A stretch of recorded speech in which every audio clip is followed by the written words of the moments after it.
Another exciting school board meeting. You just witnessed the best part of this meeting, I can tell you that right now. Those kids did a great job, and we really do enjoy having them perform for us. We do have a quorum, and I would like to ask Principal Michelle Sanchez to lead us in the pledge.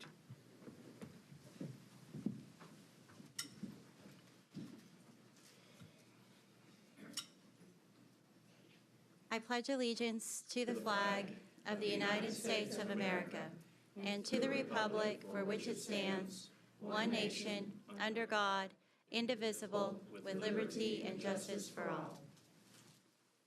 Thank you.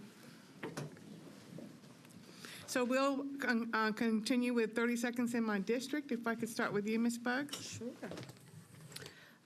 As always, I would love to send a shout out to all of the 40 schools in District 5 and Happy New Year to you. Pearl-Cohn High School has hosted their first partner meeting. We always have several partners to come out and just appreciate what they're doing, being recognized as one of the baby brain. Just they're a really good community school model. I would also like to suggest to community members, if you're looking to be involved, please reach out to Mr. Tyler Harding at Carter Lawrence Elementary School. They're still hosting trainings for the Reading Clinic, and we definitely have several students throughout our district that are looking to participate. Hey, Ms. Pierce. Thank you. Last Friday, Percy Priest Elementary had Tighten Up Day. You may have seen them on Channel 5 News, where the faculty and the staff and then students all got into their Titan gear and did a big send-off for the Titans, and we want to thank them for cheering them on to victory in Kansas City the next day. So we've announced a principal for Eagle View Elementary School, and that person is going to be Dr. Sean Lawrence, who just left with Apollo Middle School, so we will be finding a principal to replace him, and we're excited. Thank you. I attended the Fans Retro Classic basketball tournaments at Madison Middle over the weekend, where the Lady Warriors from Hunter's Lane overwhelmed the Hume-Fogg Blue Knights. Woohoo! And what was so exciting about this event was that 120 books, and the name of the book is Strong Inside by Andrew Moranis. He is an inspiration to young children, young kids, and all of the students received this book by the generous donation of Representative John Ray Clemens, and also Parnassus Book gave us a deal on it, so thank you so much. Thank you. Over the holidays, we had an exciting announcement at Croft Middle School, also known as the Zoo School, a new technology partnership with multiple community partners, including T-Mobile, which is a wireless internet company now, which has a major call center at Grassmere, which backs up to the zoo, Dell Computers, Vanderbilt University, and, of course, the Nashville Zoo. And what the initiative is the Croft Virtual Zoo. And students are using the Croft Virtual Zoo to bring the zoo into the classroom, essentially. There's been, for a long time, connectivity challenges between the school and the zoo. And we had a conversation in recent years about how we could make it easier for not just the kids to get to the zoo, but for the school to get to, for the zoo to get to the kids. And T-Mobile generously stepped up, opened up its wireless network and images, cameras. High-def cameras have been placed in animal exhibits in the school, in the zoo, rather. Zoo, school, was there a difference? And the zoo, in those high-def cameras, are piping back images to the school, and the kids are studying animal behavior remotely using lesson plans developed by Vanderbilt biologists. And it's a really effective way to use technology to expedite our STEAM initiatives. I will say that sometimes when you turn on the cameras and turn on the screens, the animals may or may not be there. They may be hiding, but the flamingos never disappoint. They are the divas of the Croft Virtual Zoo. They love the camera, and they're always there with their tail feathers. So thanks to everybody who was involved in that, including Dr. Felder and the IT department. There were significant challenges that needed to be overcome to make all that connectivity happen. But it happened, and it all worked when we turned on the cameras, right, Dr. Joseph? It did. And it's the Croft Virtual Zoo. I'm sorry to take longer than 30 seconds. It's quite a lot. Dr. Brandon. Yes. Over the holidays, I was in conversation with a staff member from McMurray Middle, Amy Leslie, who informed me that the Overton and Cambridge students are tutoring the McMurray students, and it's been very, very successful. So we'll find out more information about that and share more information later. Thank you all. We'll move on to, and the good news is, our students. And tonight we have first agenda, a couple of ambassadors from Cambridge High School. If you would come forward, please.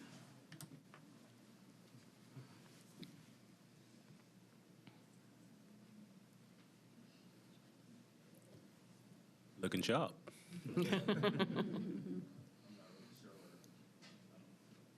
Good evening, school board. Thank you for letting us be with you. And I'd like to introduce our academy coach, and she's going to introduce our grade ambassadors. Hi, good evening. I'm Leslie Ailey Smith, the Academy Coach at Cambridge High School. Here we have with us tonight Gerard McCrae in the Academy of Law and Nelson Torres with the Academy of Architecture and Construction. Welcome. Good evening. My name is Gerard McCrae, and I'm in the Academy of Law, as she said. And the Academy of Law branches off into two different academies, well, two different pathways. The first one is law enforcement pathways, and the other one is the courts pathway. So you have the opportunity to decide which one you want to go to, and I've chosen the courts pathway. So we practice litigation. So it's like we have our own court systems. We're sworn into secrecy, and everything is confidential. We're partnered with the Davidson Juvenile Center, and so what we do, we have a restorative justice. So what we do, we give people who have made mistakes in their lives a true second chance. And so what we do, we have actual court cases with them, but it's within our schools. So it'll be people within our schools that have had some trouble, and we go through this whole process with them, and it really gives them a second chance and help them restore into the community. And we also have, I've also taken 2 episodes, so I've had my college credits already, and there we go, and that's it. Yeah. Hello, everybody. My name is Nelson. I'm with the Academy of Construction and Architecture. That's split into 2 different pathways, construction and architecture. I'm in the construction pathway. So under my pathway, it's really more of a project-based learning where we go around and we construct whatever a teacher acquires or any sort of teaching material needed. Along with that, we also do have tests. So we'll have math tests to see if we can actually work the proper skills in construction. Along with that, we also have numerous forms for EPSO, and I have industry certification, dual credit, OSHA certification. There's partnerships with Origin America. Our construction is, in my opinion, the best, but thank you. Good job. Thank you. Next on our agenda is the McGavick FFA Club, and I'm going to invite the students and Miss Jessie Lumpkins to the podium, and while they're on their way, I'd like to set the stage, if you would. FFA makes a positive difference in the lives of students by developing their potential for premier leadership, personal growth, and career success through agricultural education. FFA membership today is comprised of 654,000 student members in grades 7 through 12 who belong to over 8,500 local FFA chapters throughout the United States, Puerto Rico, and the U.S. Virgin Islands. FFA, formerly known as Future Farmers of America, was founded in 1928. The McGavick FFA chapter became active again in 2013 after about 20 years.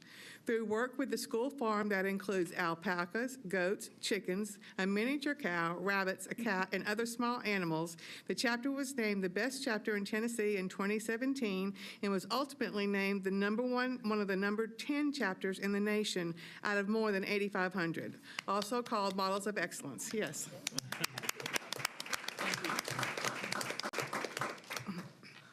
Afternoon. Oh, go ahead. I'm not done. This is historic because we were the first chapter in Tennessee to ever be named one of the top 10 in the nation overall. In addition, we were the first urban chapter to ever receive the honor. As an organization based in farming and agriculture, that makes the honor even more remarkable. We were recognized at the 90th National FFA Convention in October on stage, which was broadcast nationwide. McGavock was also chosen to represent Tennessee FFA in the Hall of States competition at National Convention. Members crafted a booth to highlight diverse agriculturists in Tennessee to educate over 66,000 visitors at the convention. The booth was named the national winner. Congratulations to you, everyone, all of y'all. Mrs. Lumpkins, you can come up with them if you'd like. Okay, all right. Go ahead, take it away. Good afternoon. I'm Colby Chapman. I'm a junior from McGavock High School. I'm currently serving as the chapter reporter for my FFA chapter at McGavock. And like you said, this past fall, we competed in a competition called Models of Excellence. And it was a very big experience for me.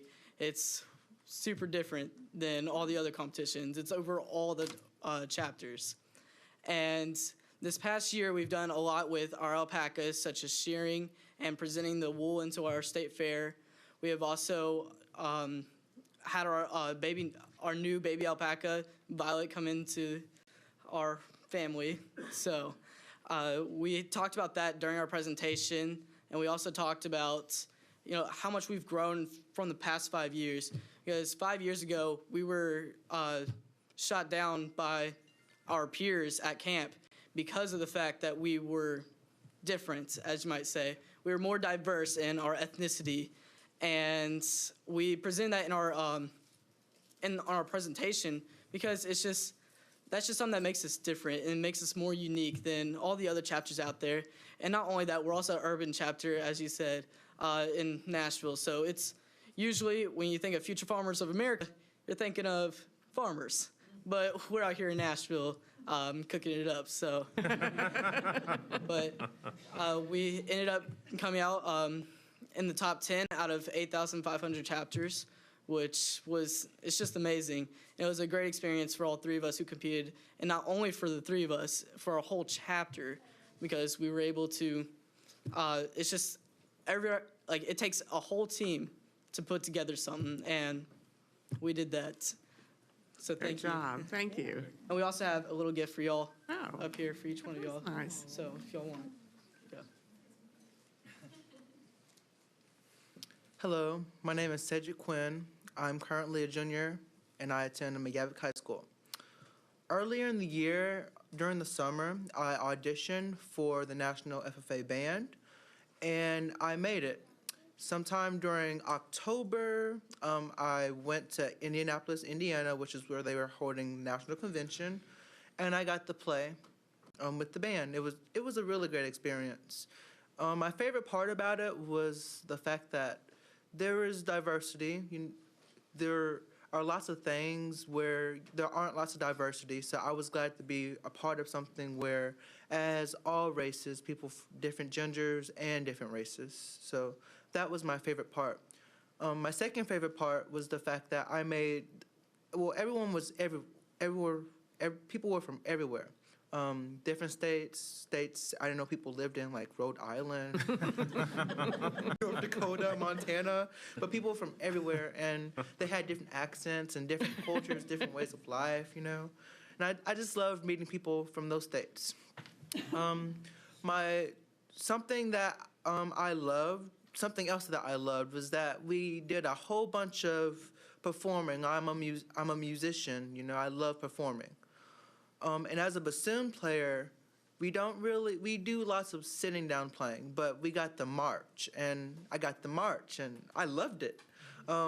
We marched around the city, downtown Indianapolis. We played at a monument. We played at an arts garden in front of a whole bunch of people. We played for conventions so many times in front of thousands of people. We were on TV. It was really great, and I had a great experience, and I can't wait to do it again next year. It'll be a blast. Awesome. That's great. My name is Patience Greenlee. I'm currently at McGavick High School. I'm a junior, and I'm the treasurer for our FFA chapter. I'm representing the Hall of States. I'm happy that we won first place, so that's great. Each state at the Hall of States represented who they were and what they were able to provide. So out of all of them, we were able to show who we are and what we do the best, luckily. What we did is we had a Plinko board, so they would drop it in, and whatever it landed on, you would to the person, which is a diverse agricultural person, and they got to read about them. And if you named an interesting fact, you would go over to a person holding a Tennessee plate that was shaped like a Tennessee state, and you got the Goo Goo Cluster, which is obviously one of the most famous candies here.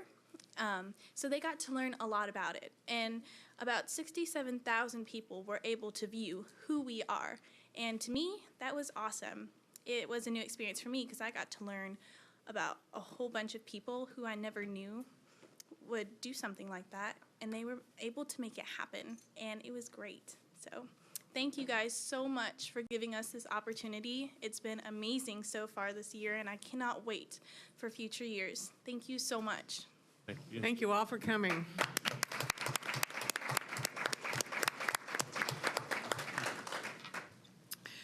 We heard the Apollo Middle School choir previously before the meeting started, so Ms. Hunter, if you'd like to say a few words about that. Yes, we have, born and raised in Tuskegee, Alabama, is Mrs. Alicia Ingram, who began to love music at an early age. Who knows a professional singer from Tuskegee, Alabama? Lionel Richie. Yay! That's right. Okay, just a little. I went to Tuskegee my freshman year of college. Okay, Alicia's musical journey began when she joined her elementary, middle, and high school chorus. From there, she knew she wanted to pursue a career in the music field. Alicia Ingram holds a Bachelor of Music Education degree with an emphasis in vocal performance from Tennessee State University. She has over 12 years of professional musical experience as a music educator, performer, and songwriter. Alicia received her ORF Level 1 certification from Belmont University. She began her teaching career in Nashville, Tennessee, serving as a music teacher for several Nashville public schools where she taught choral, general music, and elementary classroom music. As part of her continued dedication to teaching, Alicia teaches private vocal and guitar lessons, and she currently serves as choral music at Apollo Middle School in Nashville, Tennessee. I have on a retainer. Thank you. And to speak about the beautiful art that we have, Mr. Pinkston. Thank you. So, of course, every meeting like this, we have live entertainment and live presentations, and we have beautiful art. So if everybody would cast your gaze to the back wall to check out art from Norman Binkley Elementary School. This is our art specialist there, Janet Malone, is terrific. And Binkley is really, one of our, international schools at this point. And Ms. Malone does a great job really trying to use art to integrate all of the different cultures that are represented in the school. And they recently studied a variety of cultures in visual arts class. Fourth graders learned about mandalas, a ritual that aids in meditation that is used in a wide variety of cultures all over the world. Mandala means circle, and it's a way of representing the universe as a whole. The fourth graders in this class created their mandalas using something very personal, their own names. Each student drew their name and then reflected the drawing until the entire paper was filled. They used oil pastels to color in their names, and finally they used black watercolors to paint over the whole paper, discovering along the way that oil pastels resist watercolor. So I learned like 5 things just reading this. So thank you, Ms. Malone, for your commitment to the students. Thank you to the fourth graders for sharing your art with us. And thank you to Principal James Urquhart and the entire faculty for the great work you're doing at Norman Binkley Elementary. Thank you. We will move on to public participation in our community. The board will hear from those persons who have requested to appear at this board meeting. In the interest of time, speakers are requested to limit their remarks to 3 minutes or less, and comments will be timed. We have 2 public speakers. The first one is Ahmed White.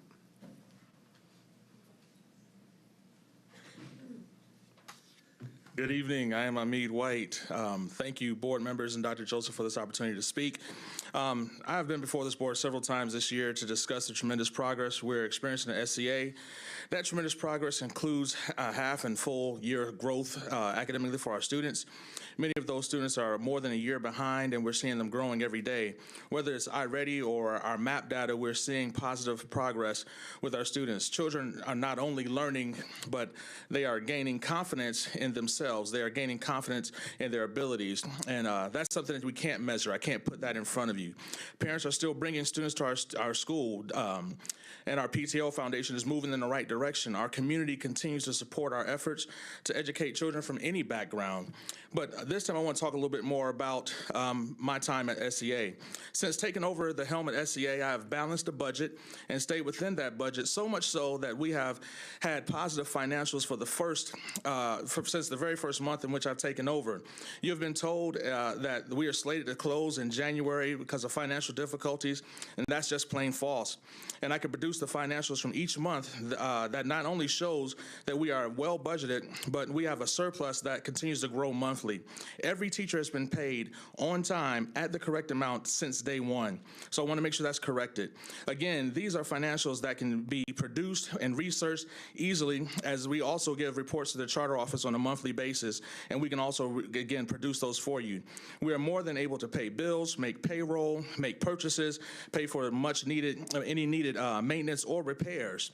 We were able to do this even after being shorted $50,000 for each of the first 3 months of school and being paid for the month of December a week after every other charter school without any other explanation. Despite all of that, I continue to work patiently and work hard with the charter office to make sure things are done correctly, and they work with me to make sure that we got everything corrected. If we were the cash-strapped organization that we've been erroneously presented as, I am sure I would not be as calm and patient when it came time to get paid when we were being shorted money. And my response will never change. I will always be professional and do the right thing. To even further tighten the books, we've taken advice and changed our CFO strategies incorporated for our financial needs. They chose to come onto our team as they witnessed the work that we're doing, the balanced budget and everything else, despite what they were told by the charter office about our status. I believe in full disclosure. I believe in being completely transparent, not because I must do that, but because it's the right thing. Doing the right thing by children is why I was asked to join the Project Reflect family. It was my reputation of growing students, training and recruiting great teachers, and changing the climate and culture of any school in which I've been blessed to serve. That's what got me to SCA. I understand that everything has not been perfect at SCA, and I understand the challenges that are ahead of me. But I'm asking for a chance and an opportunity to continue this fight, to change this school and change what is being said about our school and how we can do better for our children. Thank you. Thank you. Next on the list is Father John Raphael. Dr. Joseph and members of the board, I appreciate this opportunity to speak before you.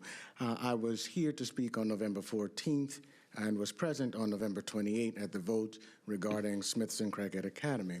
The day after that vote was taken here by the board, that night on the online version, the next day in the print version, the Tennessean wrote, "Nashville Smithson Craighead Academy avoids closure after narrow school board vote." To quote from the article, the 4-5 board vote to deny the school a renewal failed Tuesday night after a lengthy conversation on the board floor. The vote allows the school to avoid closure and continue to operate. I would also add that after the vote, there was an extended conversation by some members of the board, some not in favor of the outcome of the vote, but that conversation itself also confirmed the vote, the results of it as published in this report.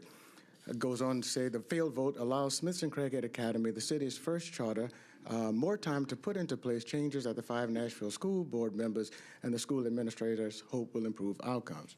On December 13th, we received a letter from Mr. Queen, which states that after an MPS board meeting held on December 5th, the Board of Education deferred action. So our first question is, was there an additional meeting on December 5th? Was it a publicly announced meeting? Because Mr. Queen's letter refers to a December 5th meeting relative to the renewal of the charter's agreement by not voting to affirm the district's recommendation. From that meeting referenced on the 5th, Mr. Queen says there are three options. One, to renew Smith & Craig Academy with a standard 10-year charter. The other, to renew it with a 10-year charter agreement that includes additional performance measures, both of which consent with the November 28 vote. But he has a third option, non-renewal of Smith & Craig Academy.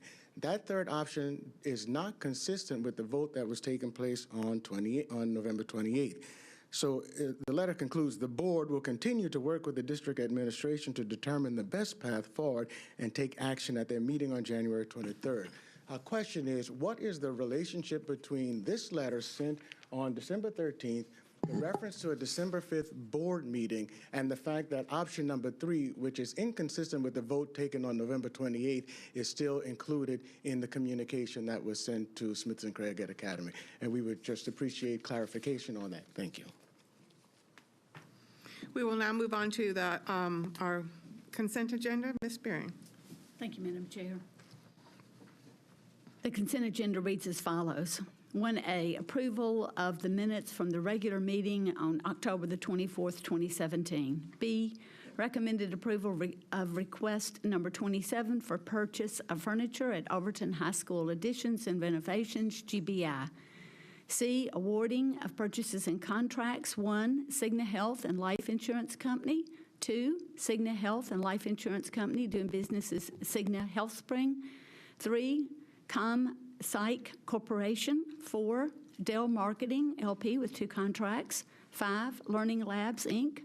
6, Tennessee Achievement School District. 7, Youth Opportunity Investments, LLC.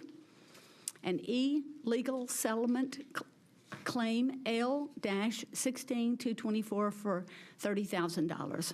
Madam Chair, I move to approve the consent agenda as read. Can I get a second? Okay, let's go ahead and vote using our iPads.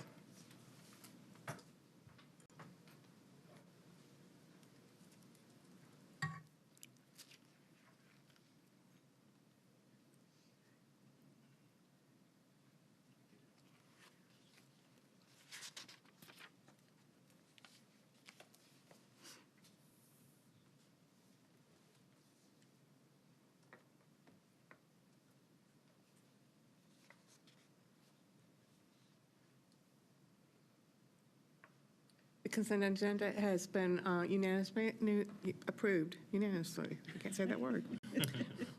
All right.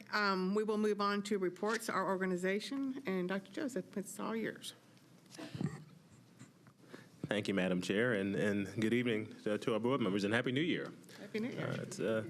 2018 is going to be MNPS's year. I can feel it, I can sense it, and we're excited tonight to present the board and the community an update on the work that we've been doing over the past 18 months. As you know, when we started 18 months, we had a transition team, and that transition team comprised of staff from the district and experts from the state and around the country came together and within 4 areas identified 121 recommendations. We got that report last February, and since that time, the staff have been working diligently to begin collaborating with the board to formulate a strategic plan and to move us in the direction towards being the fastest improving urban school district in the country. And those 121 recommendations were the starting point for us. And, we recognize that it's been about a year because the transition report came out in February of 2017. We thought that it would be important for us to revisit just so where are we with those recommendations and where did those recommendations go as we moved into the strategic plan. So tonight, our presentation is to update you and the community on the status of that work. And, what great work I think we have embarked upon, what an important work we've embarked upon. It's interesting, this weekend I had the opportunity to visit Memphis. And then while I was in Memphis, I had the opportunity to visit the Civil Rights Museum. And, while I was there, I was, I guess, humbled and fascinated and And the fire kind of within me started burning even harder because it reminded us that, education is a civil right. And we have an opportunity within Metro Nashville Public Schools to ensure that the 86,000 children that we educate, receive excellence by design every day. And there has to be a sense of urgency because, this nation hasn't always taken an urgent approach to educating all children. But over the past 18 months, prior to me coming, this board had a sense of urgency to get things right on behalf of our children.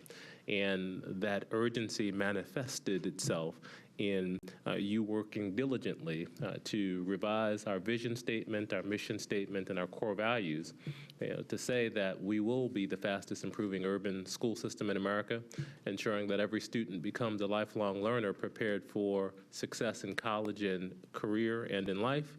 And you've also communicated that it's our mission to deliver a great public education to every student every day, and we would be guided by our values, which are making sure we pay attention to the whole learner, that literacy was a focus, that everything we did was done with excellence, that we would make sure that instruction was relevant, that we would look to innovate in areas, that we'd make talent and talent development a priority, that collaboration would be a cornerstone of how we conducted business in this district, that we would focus on equity and celebrate our diversity. That was the genesis of the strategic plan that guided our work. But before we had a strategic plan, we had that transition team report. And as you remember, we had 4 areas that we focused on within that transition report, and it focused on student achievement. We had a committee that looked at school choice within the district. We had a committee that looked at our communications and community engagement, and we had a team that looked at human resources and talent management. Those 4 areas morphed into our strategic framework where we are focusing on our students, and within our students, we had 3 priority areas: curriculum and instruction and assessment, school culture and climate, and college and career readiness. Under our people, we had 1 priority area, and that was organizational development and effectiveness. Under our organization, we had 2 priorities. That was performance management and operational efficiency, and a focus on equity and access. And finally, within our community, we had 1 priority area, which was community engagement.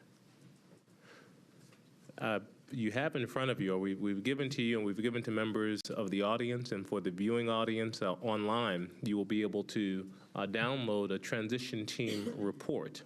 And within that report, what you have are the areas that we just identified that were in the transition report, along with all of the priority areas, and where you will find those recommendations and actions within our strategic plan.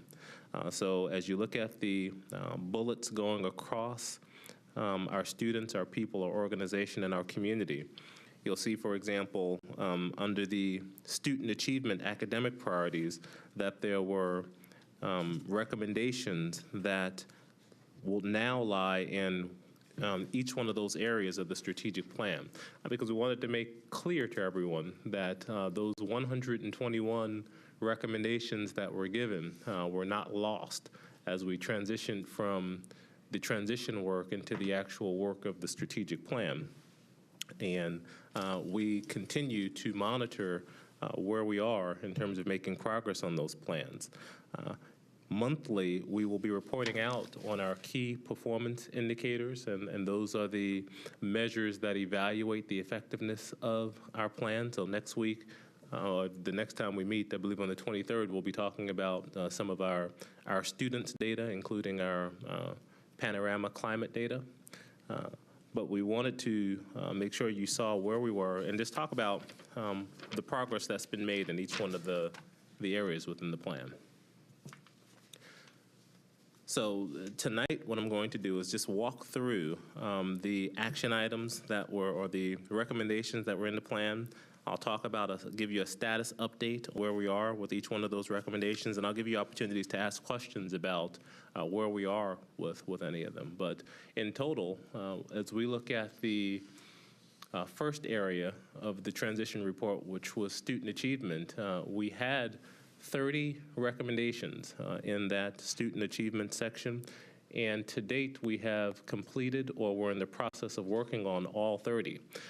We recognize that the student achievement work was some of the most significant work that we could do in the district. When we came in, I mean, that was the area that communicated that much work needed to be done. Of last year, as we developed our budget for the first year, we really prioritized work in that student achievement area because we said we needed to get a move on that work immediately. So in terms of the short-term recommendations, the first was to encourage the school board to develop clear academic priorities, and then to have the work of our board meetings to be focused on the key performance indicators. And to date, we have established a strategic framework together. We have school-level performance indicators. We have quarterly key performance indicators that we're reporting out on now. The director's evaluation and the board's self-evaluation are in the final stages of being completed, and they are aligned to our key performance indicators in our framework. And the board has also established goals for itself. So we are well underway on that recommendation. Next, to ensure that the school board and the district's new administrative leadership were very clear and repeatedly vocal about the need for high expectations for all children. As you can see now, our Board of Education agendas now reflect our strategic framework. We clearly have our mission, vision, and value posters up and out everywhere, and our mission, vision, and values open up each one of our presentations. So we're constantly coming back to what we value and making those connections directly. We charge the school board with the district's new administrative leadership team to rethink and revamp the district-based instructional approach to academic improvement and to define clear academic direction for the school district.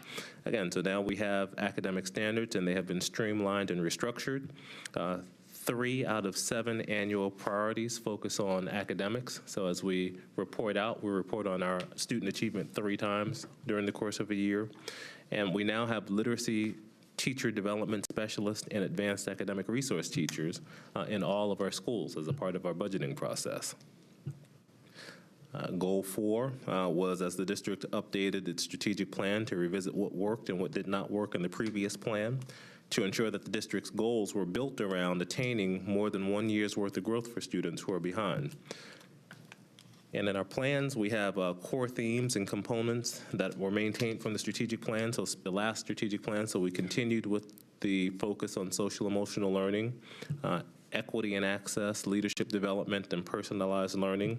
And the new district's vision, mission, and values bring additional continuity. And then we have school-level key performance indicators with growth targets that exceed the state's targets for each school. I'll stop there to ask if there were any questions regarding those first few short-term recommendations. Sure. On number 4, the one you just read, is there, I wonder if it would be helpful to know more about this assessment of what was working, what wasn't working.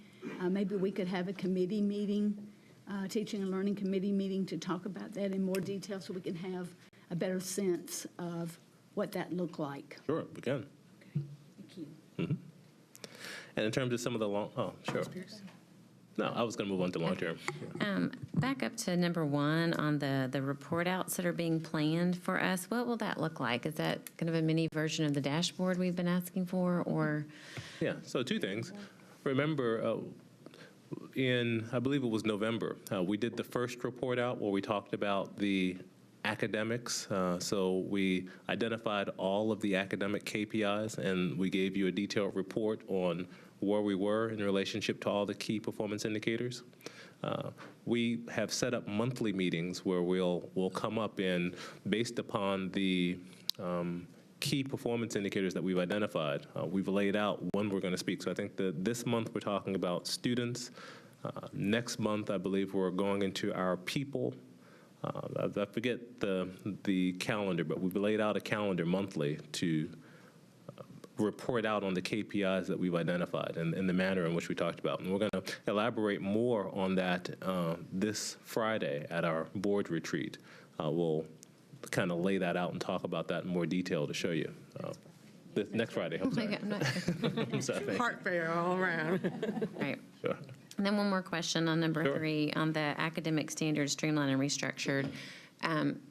Would that be like the scope and sequence? Yes. Okay.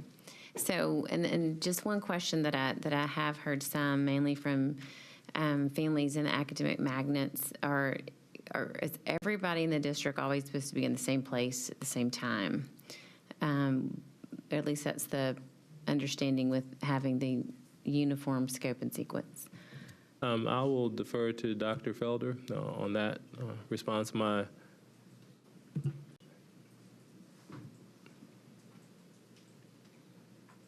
So the expectation is that there are suggested timeframes. So of course, if there are students who are ready to move ahead, they most certainly can. Students who perhaps may need more time can be provided. So the timeframes for the scope and sequence are suggested. Mm-hmm. And some of the long-term recommendations that we immediately addressed because we felt they were important were to carefully monitor the progress on the district's academic goals. And right now, we have a priority-based budget that is targeted 8 areas for evaluation and monitoring this year because we want to make sure what we say is important, we're putting our dollars to. So we think it's extremely important, and you'll see as we go through this budgeting season, much more alignment to where our dollars are and what where those priorities lie in our strategic plan. So you'll see that in this upcoming budget, but we've begun that work. Again, school-level KPIs have been established in regular reports to the BOE. Our plan starting January 2018, which will be on the 23rd. We'll hear on that, but we also shared in November of 2017 as the first process, and we'll refine that process this year based upon how you all feel it goes and your feedback. And again, the number 2 in long-term recommendations was to evaluate the superintendent based on progress towards academic goals that the board and superintendent have set together. And again, we're in the final revisions of the director's evaluation, and that evaluation is aligned to the key performance indicators in our strategic plan.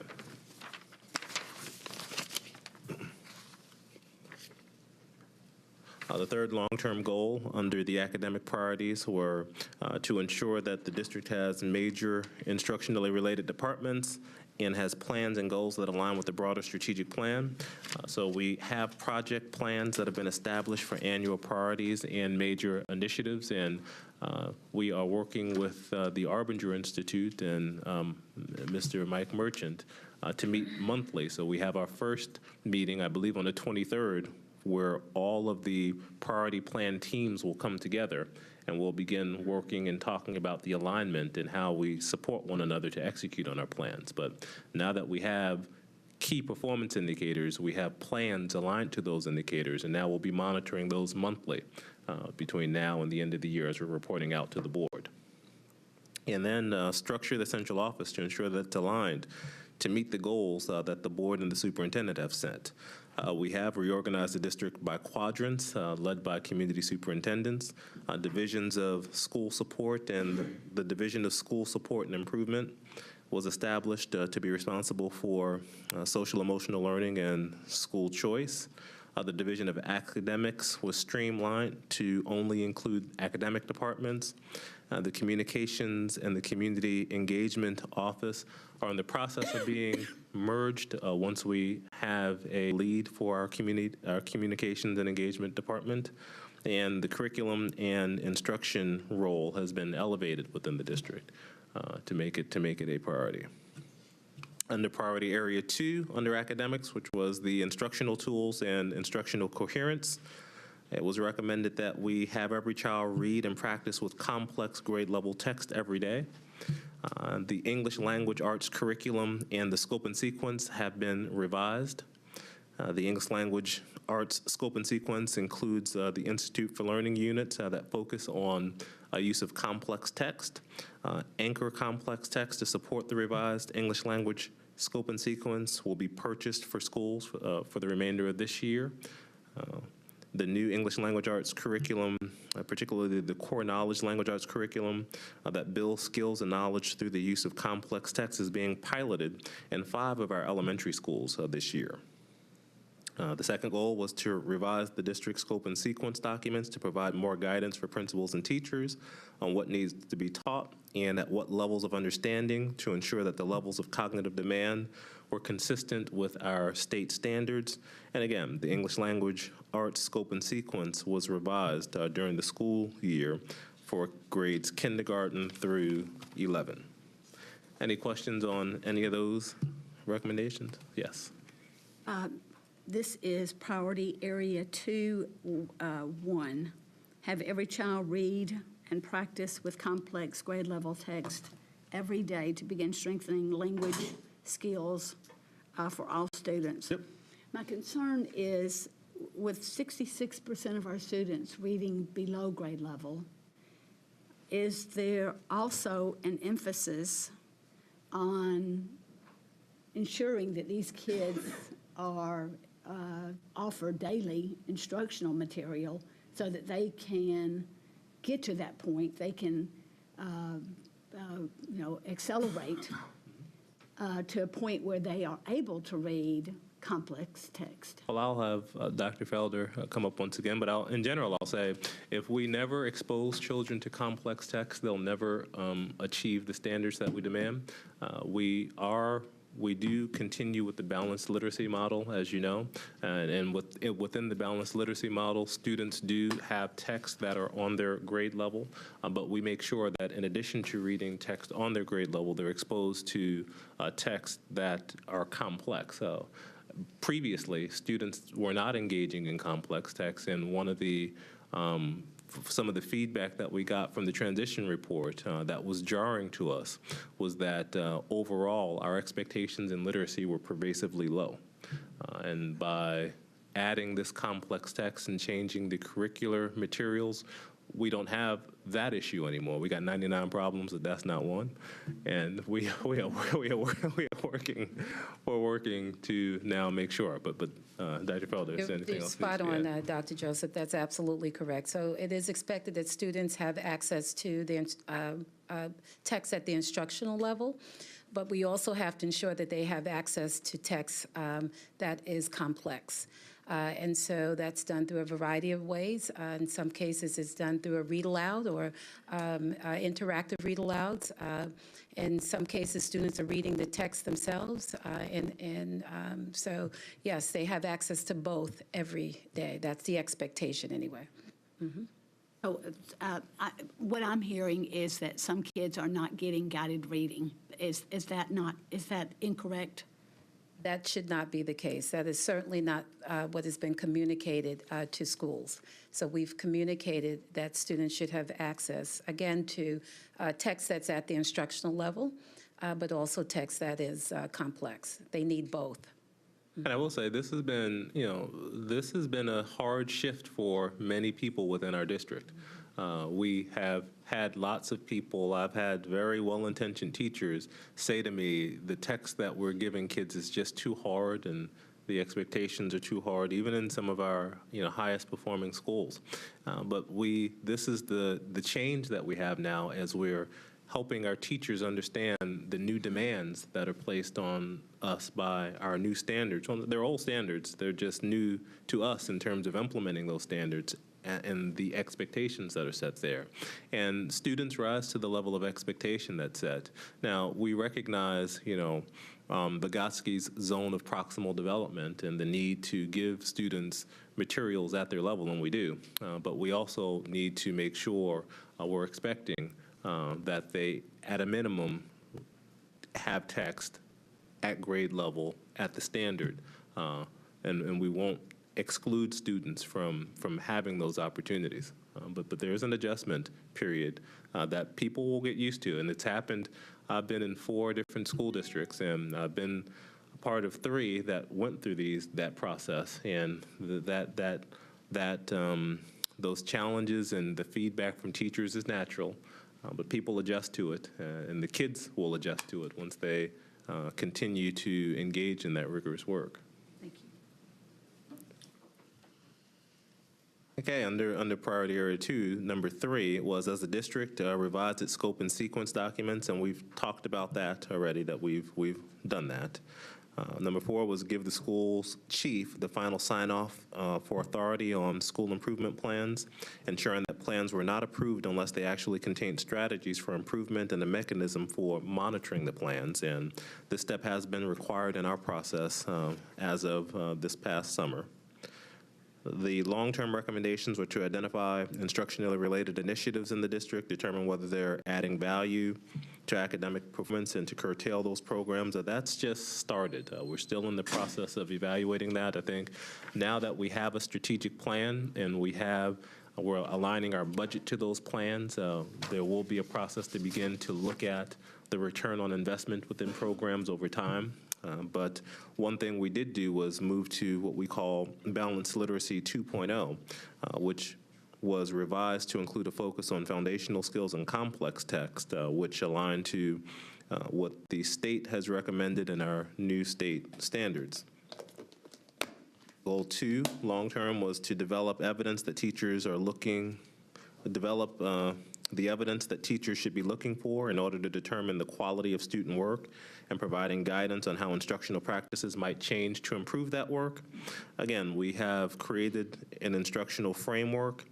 We've also developed 3 core action walkthrough documents for the English language arts and the mathematics program, and we've trained teachers on how to conduct those walkthroughs, and we've also established social emotional learning walkthrough rubrics within the district to get a sense of the implementation of social emotional learning within the district. And the third long-term recommendation under priority 2 was to revamp the district's walkthrough documents to ensure we're gathering appropriate information on how the curriculum is being implemented. And again, we've established both ELA and math walkthroughs. We have STEAM, science, technology, engineering, arts, and math walkthroughs that focus on collaboration, creativity, communications, and critical thinking. We have guided reading walkthrough documents that are being created. And again, we had the social emotional learning rubrics that were developed. And finally, the fourth long-term goal under priority area 2 was to build instructional coherence within and across grade levels, consistent with college and career-ready standards. And again, we've revised our curriculums both in English and math. We now have English and math curriculum instruction update meetings that focus at the elementary, middle, and high school levels to provide more intense training on the standards to school teams. And we are finalizing our district-wide comprehensive literacy plan. Any questions regarding any of those areas? Yes. In terms of the walkthroughs, we've already started that. I mean, Yes. that's already in progress. And what kind of feedback have we received from teachers? Are they getting a sense that this is helpful to them and they're improving their instruction because of those walkthroughs?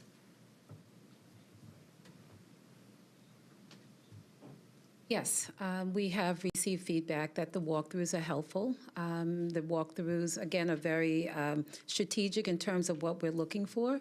And teachers have appreciated the feedback as it helps them to hone their craft and build their capacity around the 3 core actions.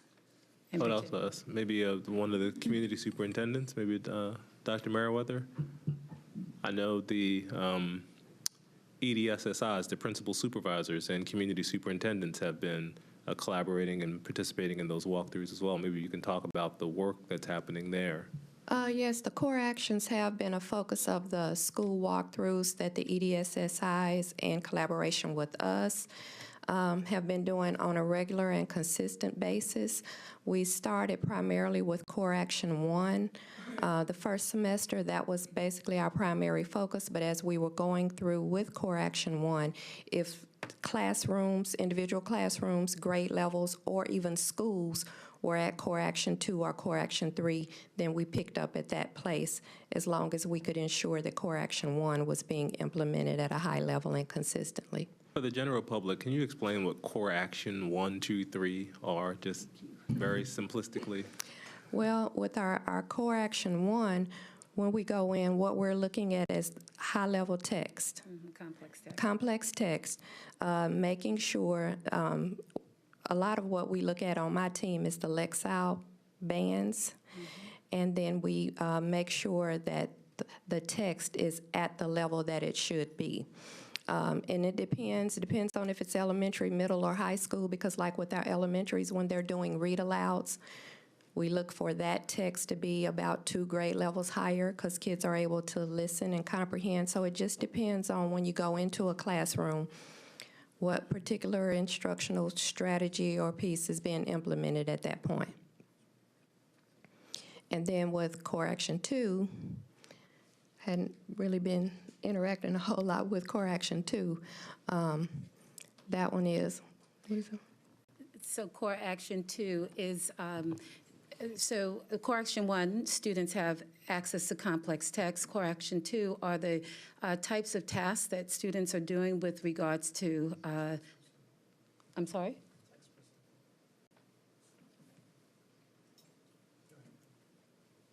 Well, that also has the math information as well. All right. ELA core actions. Core Action 1 is to focus the lesson on quality text or the complex text. Core Action 2 is the types of questions that are posed related to the text. And Core Action 3 is what we do to give students an opportunity to engage with critical thinking around the text. So it is the activities or the how we engage students regarding the text. So it's one thing to have the text, but if we're not asking questions, because we've gone into classrooms and we've seen the high-level text, the complex text in use, but the questions are not at a high level. So it's the text, it's the questions that are used regarding the text, as well as how we engage students. What types of tasks do we have them do related to that text? So those are the core actions for ELA. And then math has core actions as well. And so those 3 core actions are to implement the tasks that promote reasoning, problem solving. Core Action 2 in math is to facilitate meaningful math discourse. So again, how do we engage students in conversations around the math work that they're engaged in, and also to provide opportunities for students to exhibit mathematical practices while engaging with the content of the lesson. Yeah, so they're very similar.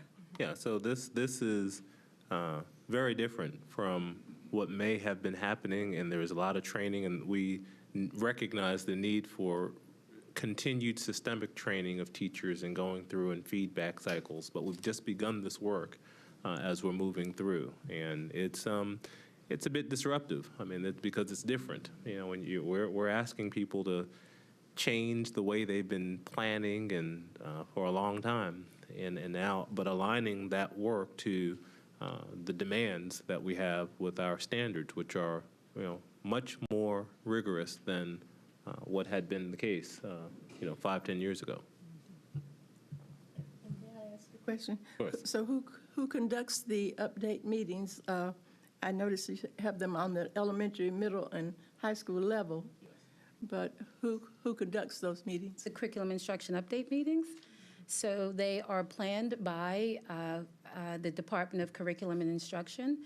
And so staff in that department plans for the ELA curriculum instruction update meetings. We have one at every tier, so there's one for elementary. These are half-day curriculum instruction update meetings. Again, at every tier, half-day, it's required for the principal to participate and the literacy teacher development specialist, but then the school can include 2 to 3 other staff members, so they form a small team that we call a Leading for Literacy team. And so they come out for monthly professional development related to ELA. And the focus typically is around the 3 core actions in some way, shape, or form. And then we started this year new math curriculum instruction update meetings. So those are voluntary, and those 2 are open to all 3 tiers. And tomorrow will be our elementary curriculum update meeting. Start tomorrow. And secondaries on Thursday. They're at the Martin Center. Dr. Fred, I'd suggest you stand up while we get through Area 1, because they'll probably be calling on you again. Dr. Merriweather, thank you. Sure. So I'm just trying to loop this back to our new structures with the quadrants. And so that's where this is being led from for each quadrant, are the community superintendent, the EDSSIs, and then the literacy development teachers in each building, and then the principals do have a role in this. Is that correct? Because you said the principals attend the meetings. Oh, yes. So I guess my thought in here is, alongside all of this, are the principals continuing to be trained to be instructional leaders of their building, to then know how to be doing this regularly on their own as well? Is that part of their role? That is part of their role, absolutely, to be instructional leaders. So yes, so we believe that and based on the feedback that we receive, we have an evaluation tool for every meeting, and we've gotten, overall pretty good feedback on the content and its impact on building the capacity of the principal as instructional leader, as well as the LTDS and other staff. The idea is that what they learn in these professional development, that they're taking it back to their schools to help build the capacity of their staff. And that's been the big shift. When we moved to having the principal supervisor model and the ratio of 1 to 12 schools, we're training the principal supervisors on how to coach principals specifically with the instructional work. So as we're laying out these expectations and KPIs, the principal supervisors can go in now and provide direct support in coaching. And all of the trainings, we have the principal, but it's not just the principal. We have the teams there with them. So we have trying to build capacity within buildings with multiple people. And then that's the work that we've been doing with the Center for Educational Leadership with the University of Washington coming in to support us to support our principal supervisors, and then we have some folks who are supporting the coaching, helping the principal supervisors be able to coach people instead of coming in and telling them what to do. Yeah, in a nutshell. Okay. All right. So moving on to priority area 3, which was professional development. We asked to set up a structured system-wide for establishing school-level professional learning communities and to allocate time to hold them. So we have established district-wide pre-service. We had 2 days of professional development for all MNPS teachers this year that were facilitated.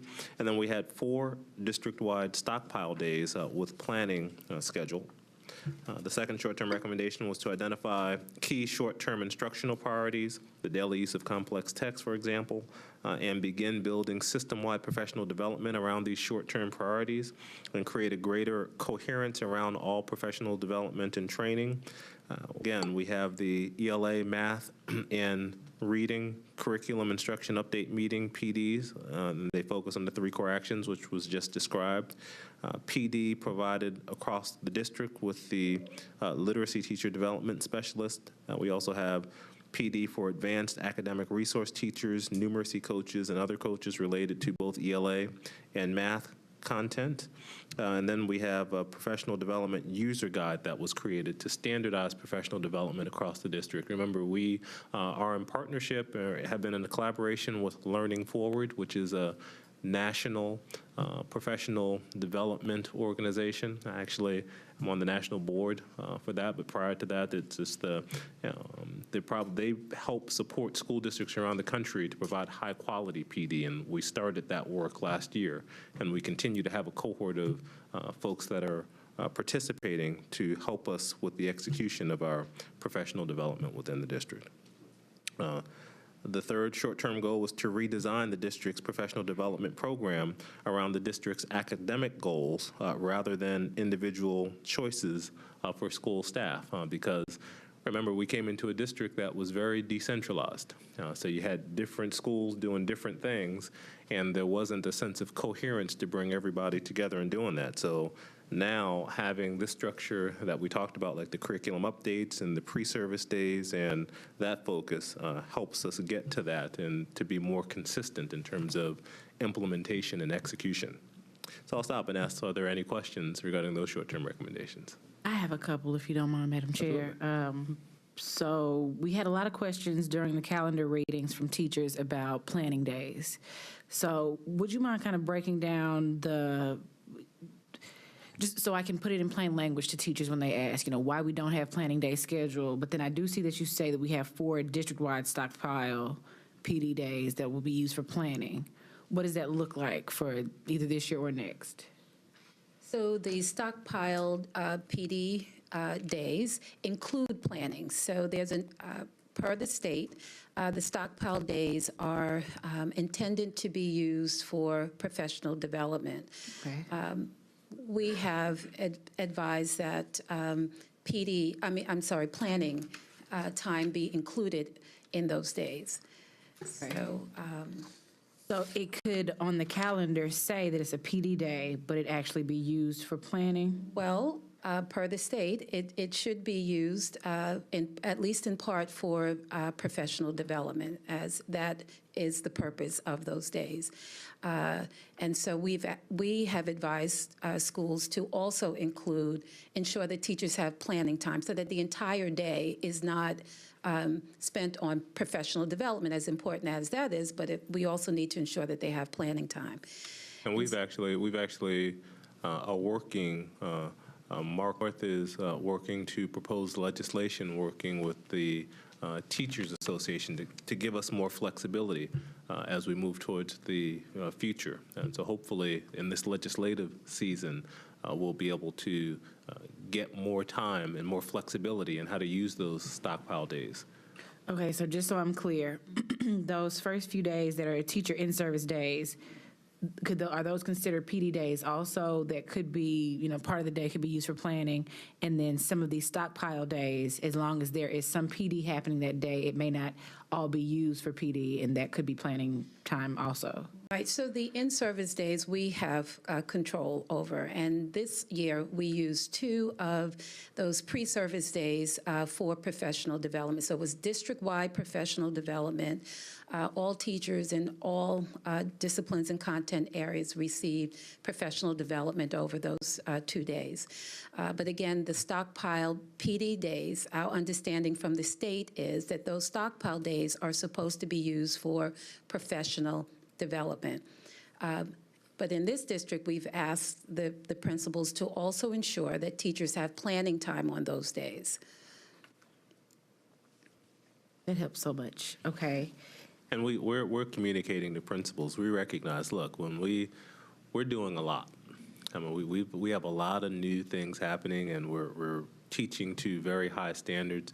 We recognize the need to find time for teachers for planning because with so much change, it is a legitimate concern when teachers are saying they need time. And we are working with principals and thinking about how we're using time to find more time. And it's one of the reasons as we move towards the future, we're not going into next year's budget, we're not recommending lots of new programming and things of that nature. I think we implemented the new programs that we plan on implementing in the short term, and now it's a matter of getting them settled in and finding time for people to be able to adjust to the change, because it was a very drastic change as we started, putting in new curriculum and, addressing these new standards. I mean, it's a big shift for a district that had not been systemically, consistently doing it. And last question regarding PD. So you're going to more centralized PD options. Those summer PD days, are those still offered, and is that individual teacher choice? So if I'm a teacher and I decide over the summer that I want some classroom management help, I can sign up for a few PD. Yes, so we still offer professional development throughout the year, in the fall, winter, spring, summer. There's a PD catalog of offerings on a variety of topics that teachers can select from. Thank you. You're welcome. On that note, so because what I did used to hear when we were more centralized several years ago is that teachers felt like sometimes the required professional development did not apply to them, or it was something they had already gone to, and they would have rather had some more building specific or something that their team could engage in that was more appropriate to their school culture, demographic that the students they were serving, versus kind of just a larger one size fits all a little bit. So I just want to make sure teachers are still having those options to choose professional development that is going to really grow them, knowing what they have, the needs they have in their classroom. So I think what's offered in the catalogs is a wide variety of, from content-specific, SEL, just a variety of professional development that is offered throughout the year that teachers can opt into. And then, the stockpile PD days, that's, typically designed by the school. And, there are lots of ways to get at that, depending on the needs of the teachers in the schools. But the schools typically plan for that based on the needs of their teachers. The pre-service, in this case, the 2 days that were facilitated in August, those were more centralized. The central office determined what those PD offerings would be, and it was still a variety that was available for teachers to partake in. But they will be evaluated, like the. We evaluate all professional development, always have, that's part of the guidelines we developed. Every professional development session has an evaluation arm. Yep.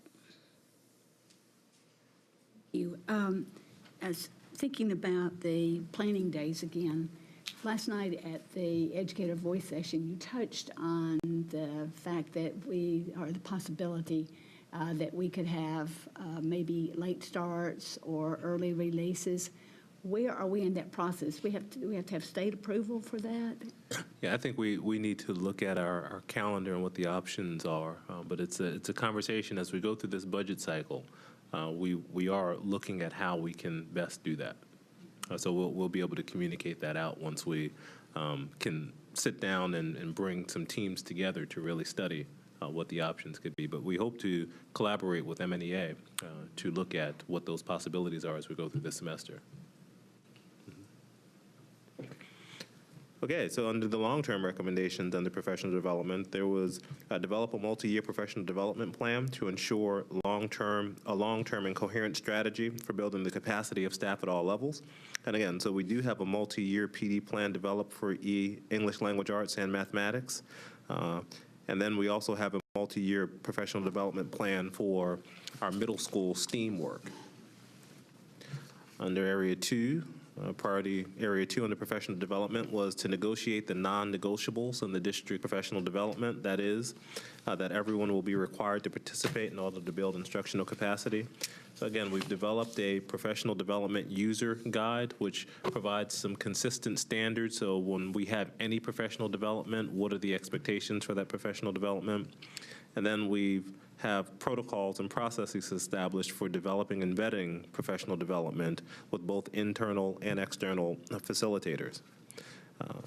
Goal 3 was to build a district-wide professional development system that would not only strengthen the capacity of current staff, but define a pipeline of talent across personnel levels of the system, and we're just beginning in that area. We have Performance Matters now. We purchased that last year as our new professional development platform. Course approver training occurred the week of December 4th. and this training was for building level principals and course approvers for various district-wide departments, and the training focused on proposing, creating, and approving all professional development. And lastly, in the professional development, the recommendation was to build a system for regularly evaluating the effectiveness of professional development in terms of how well it was implemented and whether it had any effect on student outcomes. And as Dr. Felder shared, all PD is currently evaluated, and PD evaluation data is reviewed and debriefed, and feedback on evaluation data is collected and shared with participants. So at every professional development that we have, we give feedback on feedback from the feedback that we received from the professional development previously. All right. Any questions on professional development? So the final area in our academic, and the final area in our student achievement category was assessments and data.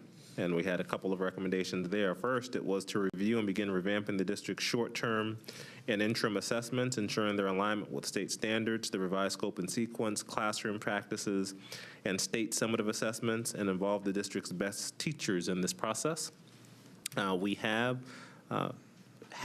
short-term assessments now, as we have discussed. We have the MAP-R and MAP-M, and we also use the FAST Math, and they're administered 3 times a year. We've also made it a priority as part of our school-level KPIs that were rolled out in October. And we do have an assessment committee that is established, and we're looking, and they're working. And Dr. Felder, are teachers on that assessment committee?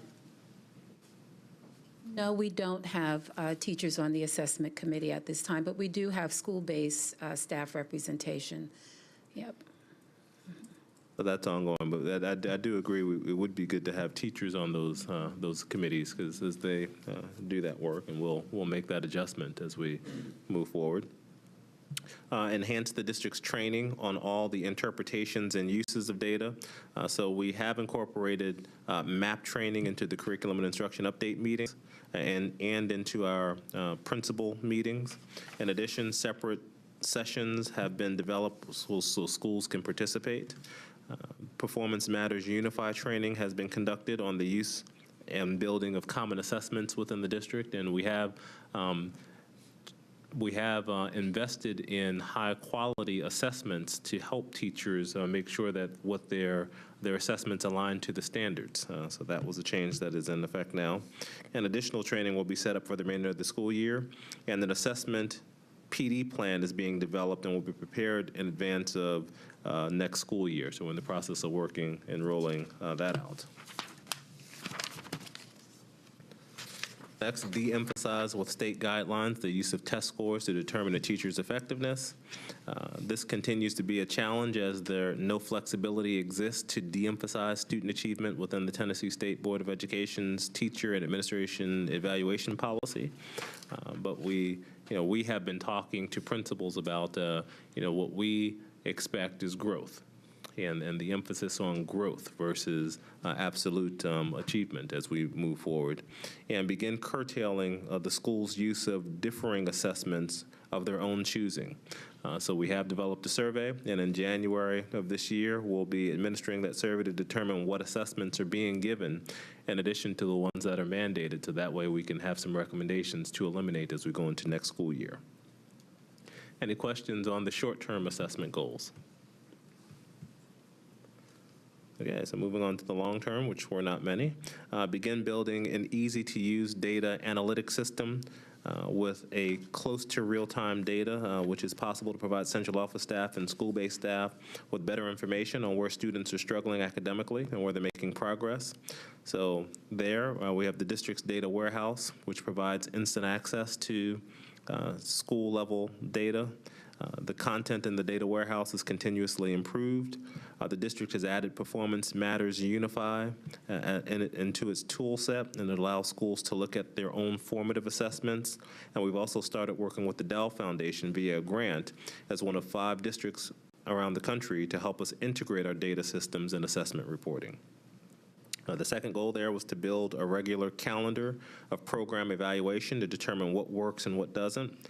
As part of the priority-based budgeting, we have prioritized 7 programs that will be evaluated this year, and those programs are English language learners, our pre-K program, our special education program, student services, advanced academics, literacy, and our STEAM work. So all of those will be aligned to our priority-based budgeting this year. So we can look at the programs that we have in those areas and what we will continue based upon the return on investment and what we can cut in those areas. In addition, the research and assessment team is looking at other literacy-related programs and their effectiveness. And the final goal under our student achievement category was to define a standard data approach for schools to help them review, interpret, and analyze and discuss data, and to help school staff ask the right questions and considering the appropriate steps for student achievement. And again, we have our curriculum update meetings where we are prioritizing data. A list of probing questions have been developed for each metric, including the key performance indicators. As part of the Dell Foundation's work, we are participating with 4 other districts to identify and prioritize key assessment questions that our data systems should be able to respond easily to. And we have collaborative data inquiry processes, and they're continuing to be introduced on a school-by-school basis. Any questions regarding our data work? Yes. Sure. Go ahead. I just wondered what those 4 other districts are. Is Dr. Changas here? Gents.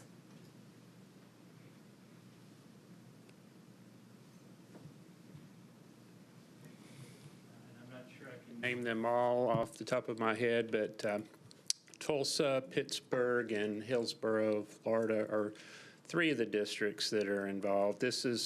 We were the first of the districts to be identified for this grant, and they will be funding this project over the next 2 years, in part because we had a data warehouse that was already what they felt one of the better ones in the country, but the work is going to be to help us with the visualizations of our data, the reporting, but some of the funding some of the program work that goes behind it to integrate systems. A lot of districts struggle with pooling data from multiple systems.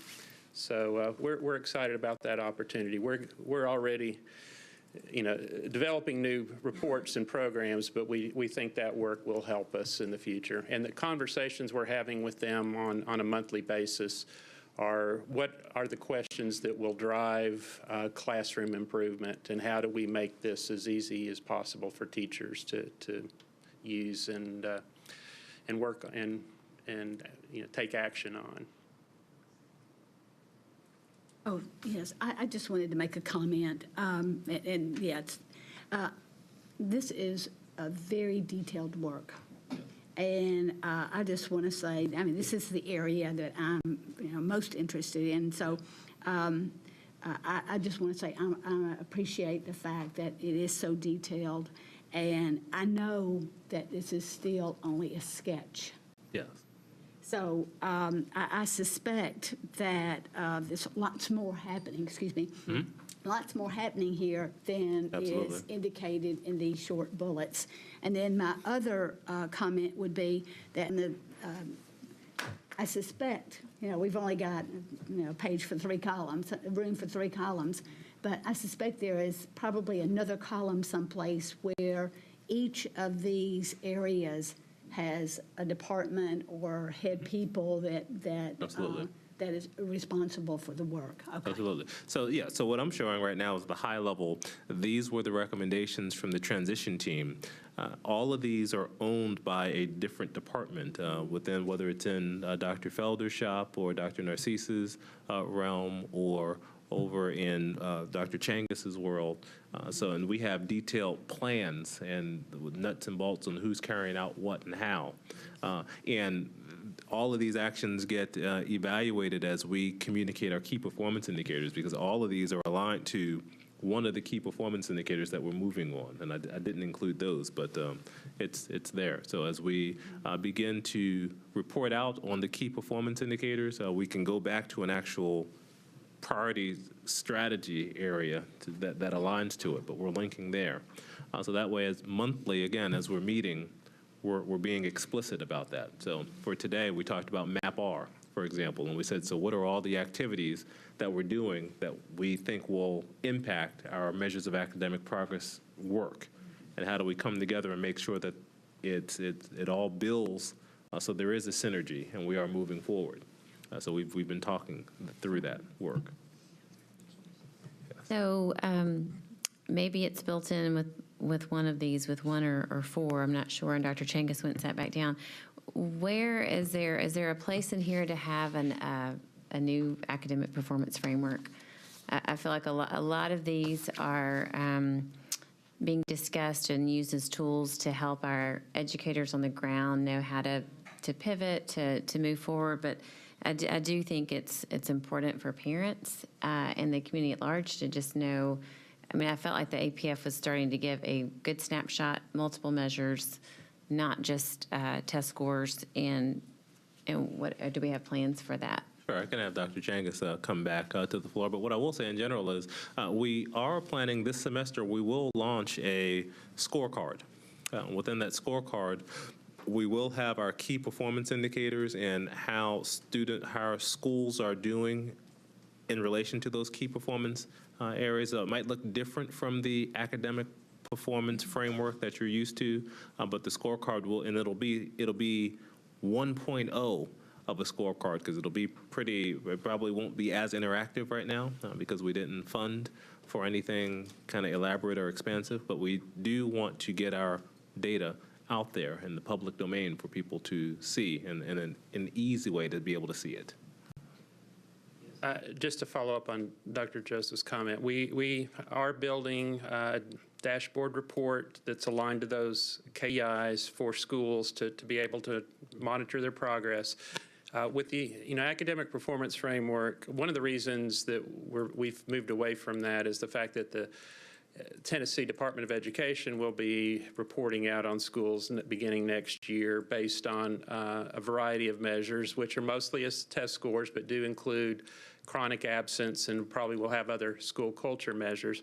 What we will include in our dashboard will be broader than just test scores, and will include attendance and discipline, chronic absence data, survey information as we gather that from our school culture surveys.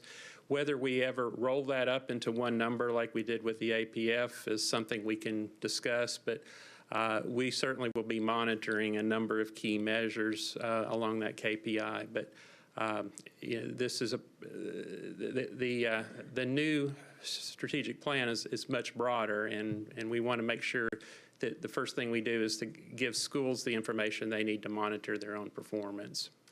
But there will be something coming very soon. Okay, so moving into area 2 of the transition report, which was our school choice area, we had 4 areas within our school choice. And this was the probably most complex work that we had. And as you see, of the 36 overall recommendations, we have moved on 21 of those recommendations. There are 15 that we have not moved on. But again, this was of all of our areas, probably our most complex area. So we'll walk through which areas we have completed and which we haven't here. So the first area in school choice was just looking at our choice programs as a whole.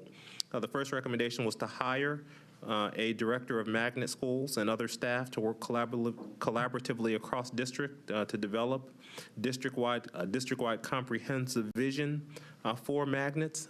We do have a new magnet coordinator, and we do have a new Office of School Choice, and we did receive a $15 million grant to build the capacity of our magnet programs moving into this semester. Consider grouping choice programs into fewer categories so parents will be able to understand the choices that are available, thus being able to make more informed decisions. We are in the process of mapping our current programs available across the district. That is the 2.0 work of the MNPS Next project. We'll begin having biweekly meetings with our MNPS Next team to look at programming across the district and to look at the options that are available. Increase the rigor of our advanced academic course offerings at the middle school and high school level to address attrition from elementary to middle school. We have established the advanced academic resource teacher position within the district for all elementary and middle schools, at a minimum a half-time position at each school. We've begun the STEAM implementation with 18 of our middle schools. This year, we brought advanced academics options back to middle schools, beginning with English Language Arts. Training was provided over the summer around an honors English Language Arts course, and we're now offering it in all of our middle schools, and we'll be expanding those course offerings in middle schools next year. And goal 4 was to create elementary arts magnets to establish vertical alignment to our district's offerings. And we're using part of that $15 million grant to fund arts-themed magnets at our elementary schools. Any questions about our choice program recommendations? Okay, moving on to those long-term recommendations. Consider how the school choice process can be used to assist with addressing the attrition of students. Again, we have MNPS Next that is underway, and we have our new choice office that's looking at that work. Consider relocating the Nashville School of the Arts to a more appropriate building. The district did acquire the land for a new NSA building. An additional capital for the construction will be included in the 2018 budget request. Develop a plan to increase student internships, apprenticeships, and mentorships at various high schools. This was not a focus for this year, but we will be looking at that next year in our budget conversations. Provide in every school a liberal arts pathway. Again, this was something that we did not take on this current year. Determine the minimum number of high school credit offerings available at all middle schools and of core academic courses in AP, IB, and Cambridge. Initially, we're starting with honors courses in ELA back in middle schools during this year, and a minimum number of high school advanced academic courses, a minimum number for advanced academic courses will be determined in the future. And then finally, determine the feasibility of moving 5th grade to elementary schools to help with attrition. We did look at that, but we determined that the cost was too prohibitive for that to move forward.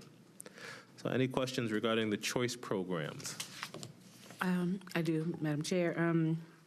Under long-term recommendation number 4, I get a lot of questions from community members who assume, they ask about, how back in the day you would have cosmetology classes and other, what do you call those? Vocational and trade schools, trade classes. And I let them, I try to get them to understand what the academy model looks like. Could you explain further what this means, just to have the liberal arts pathways and like they wouldn't participate in the academy at all? Right, so I think my understanding of that recommendation was there was a concern that in all of our high schools, we don't have a pathway for students who just want to pursue liberal arts. They don't want to be a part of.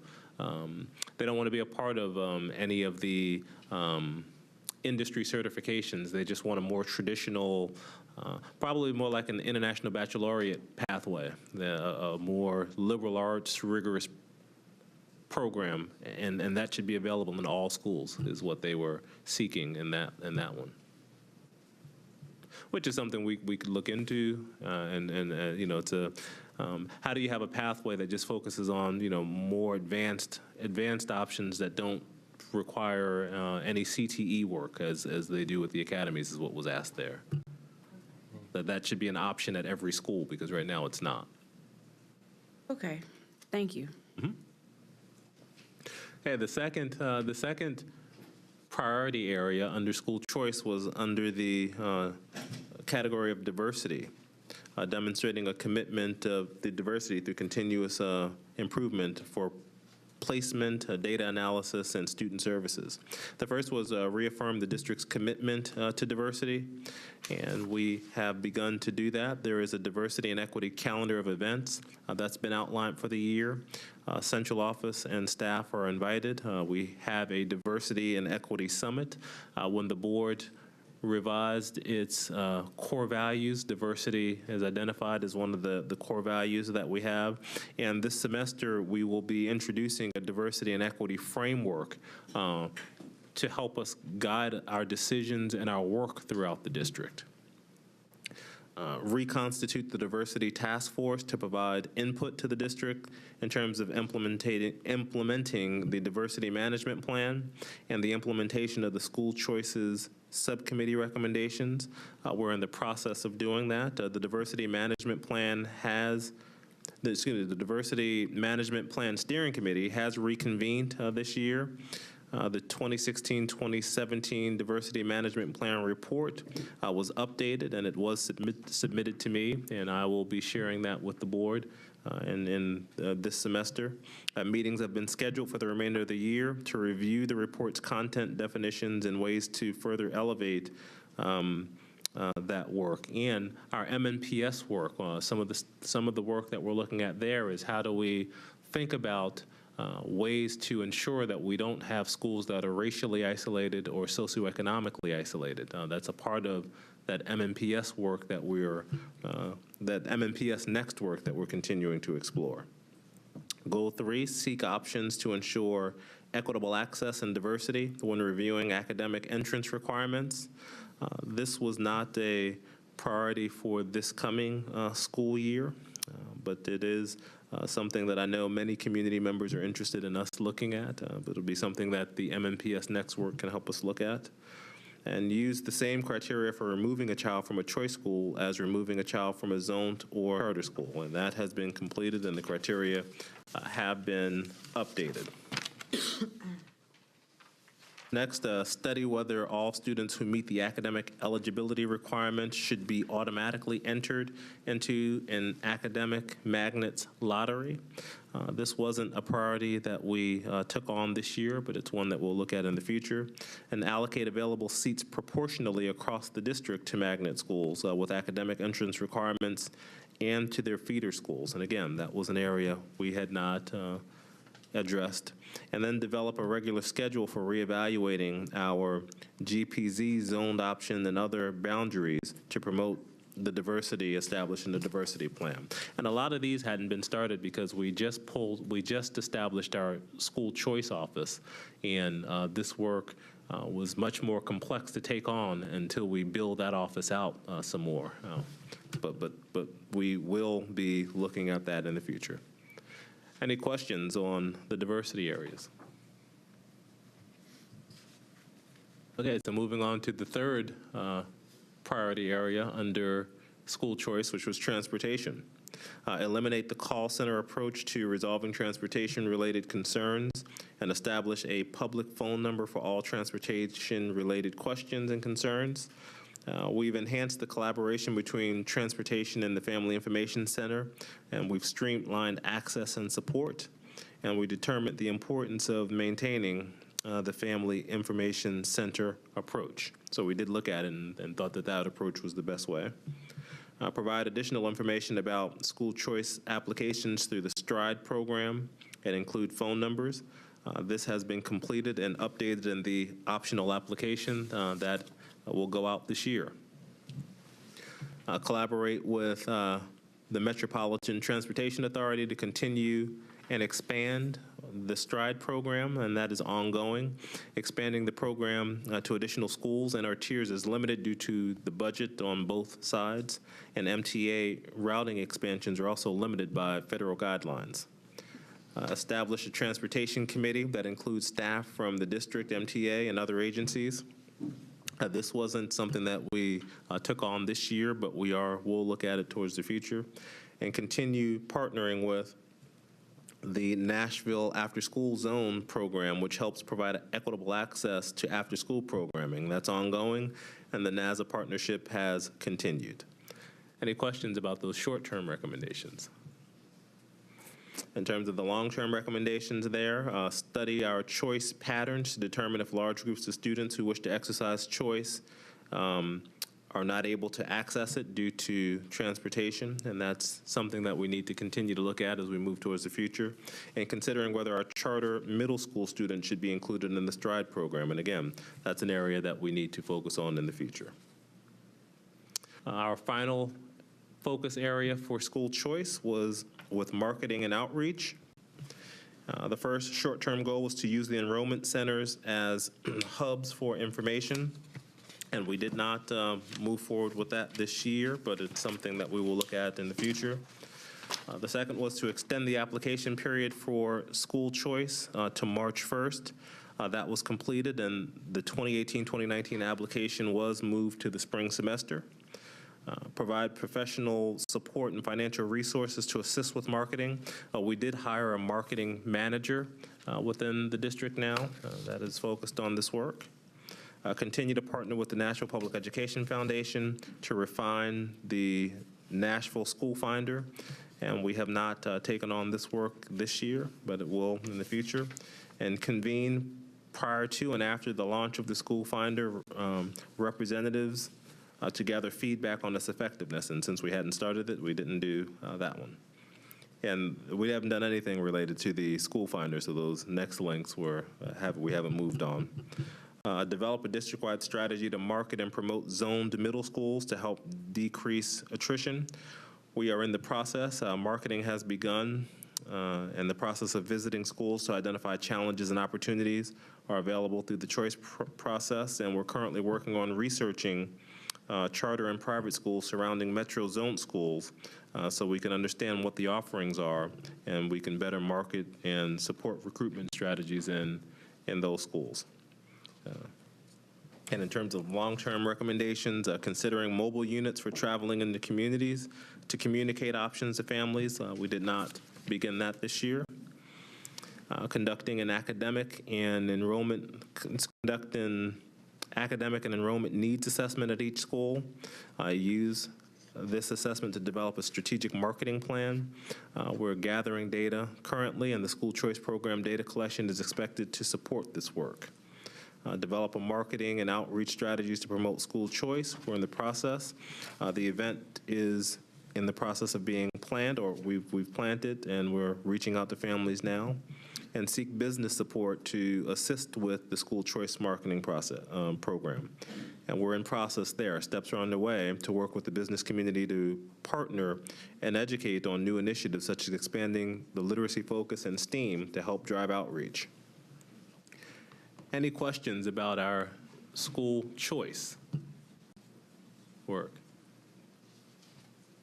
No. Okay.